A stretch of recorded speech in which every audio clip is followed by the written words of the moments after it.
Bismillahirrahmanirrahim. Assalatu wassalamu ala asyrafil anbiya wal mursalin wa ala alihi wa sahbihi ajmain wa ba'd. Assalamualaikum warahmatullahi wabarakatuh. Nandito naman po tayo mga kapatid sa Islam para magbigay ng Islamikong pagpapayo patungkol ito sa isa sa mga haligi ng Islam, at ito po ang zakah. Ang zakah ay panlinis po sa ating mga kayamanan. Kaya kawanggawa ay tumatanggal ito ng dumi sa ating yaman. Kaya sa Islam, inutusan tayo na magbigay tayo ng zakah. At sinabi dito sa isang hadith, Buniyal Islamu alal khams, ala an ta'budallah, yukfaru bima dunahu, wa ikamis salah, wa ita'iz zakah, wa hajjil baiti, wa sawmi ramadan, Rawahu Bukhari wa Muslim.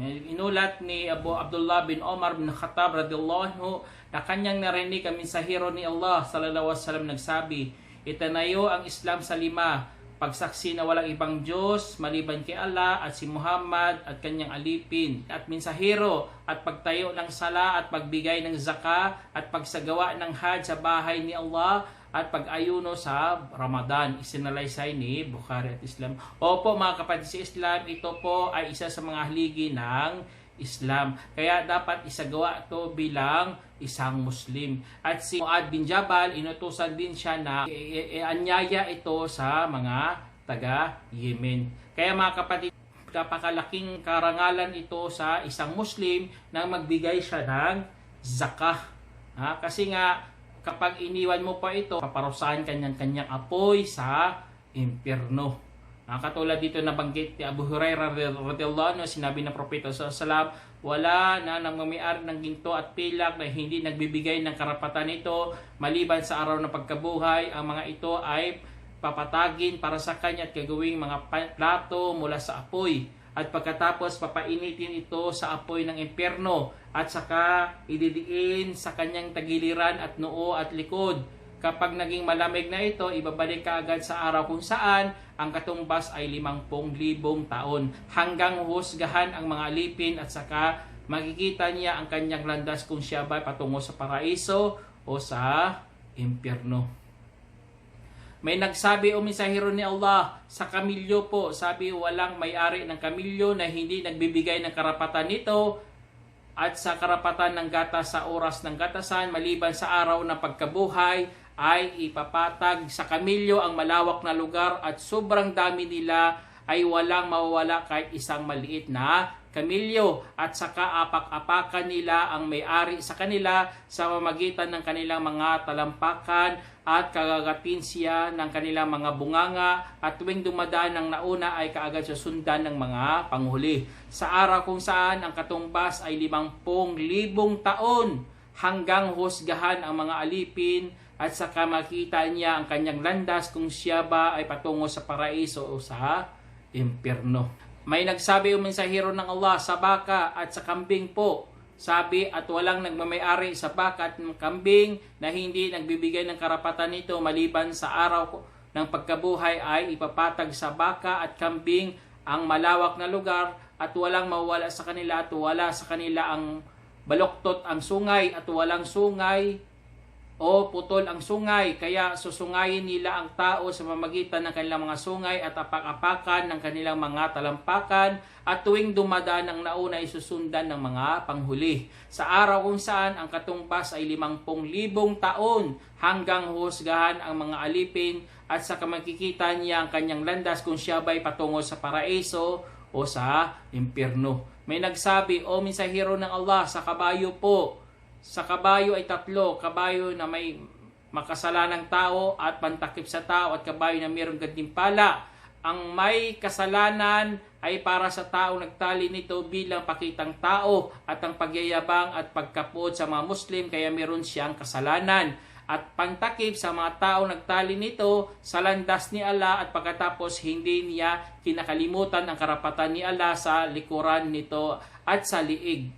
Kanya ito ay maging kanyang pantakip at gantimpala para sa taong nagtali nito para sa landas ng Allah upang pagsilbihan ang mga Muslim sa madamong lugar at hardin.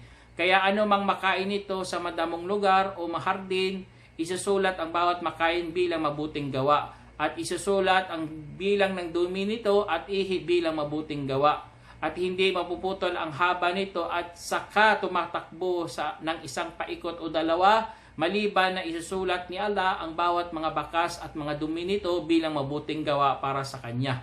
At hindi dumadaan ang may-ari sa ilog at saka umiinom nito, subalit ayaw niya ito painumin maliban na isusulat ni Allah ang bawat mainom ng kabayo bilang mga mabuting gawa. May nagsabi o mensahero ni Allah sa asno po, nagsabi, walang iniiba sa akin tungkol sa asno maliban sa pangkalahatang talata na ito, وَمَنْ يَعْمَلْ مِثْقَالَ ذَرَّةٍ خَيْرًا يَرَهُ وَمَنْ يَعْمَلْ مِثْقَالَ ذَرَّةٍ شَرًّا يَرَهُ. Sabi ng Allah, ang sino mang gumagawa ng kasing bigat ng langgam na kabutihan ay makikita, at sino mang gumawa ng kasing bigat ng langgam na kasamaan ay makikita rin.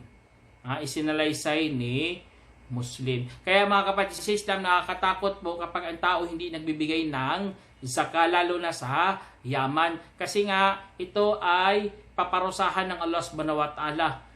Nagalit nga si Abu Bakar ng mga tao sa time niya, tumalikod at hindi nagbigay ng zakah. At sinabi ng Allah subhanahu wa ta'ala sa banal na Quran, at mga yao nagtitipon ng ginto at pilak na at hindi ginugol sa landas ni Allah, bigyan mo sila ng babala ng napakabding kaparusahan. Sa araw na iyon ay papainitin sa apoy ng impyerno at ididiin sa kanilang mga noo at tagiliran at likuran.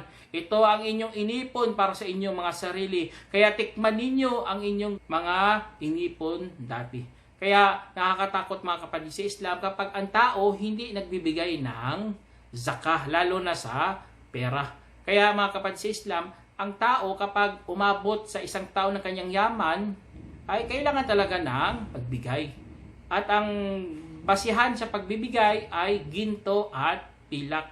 Kaya sa ginto, inipon ng mga ulama natin, kinilo nila, ito ay nagiging 85 grams.